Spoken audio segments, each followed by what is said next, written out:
Sabi namin, paano natin mabibili? Paano natin mapapaunlad tong crispy pata natin, may bibigay sa tao?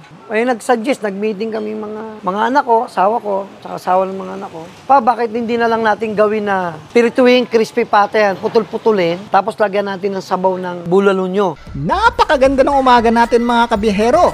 At sa wakas ay umaraw na rin. Pagkatapos ng walang humpay na pag-ulan sa nakalipas na isang linggo.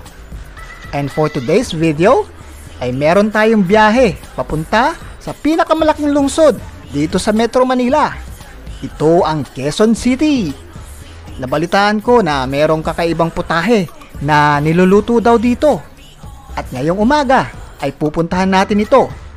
Makikita lang daw ito sa likod ng isang sikat na mall dito sa Barangay Bago Bantay, Quezon City. Tara let's! Samahan niyo ako mga kabiyaheros!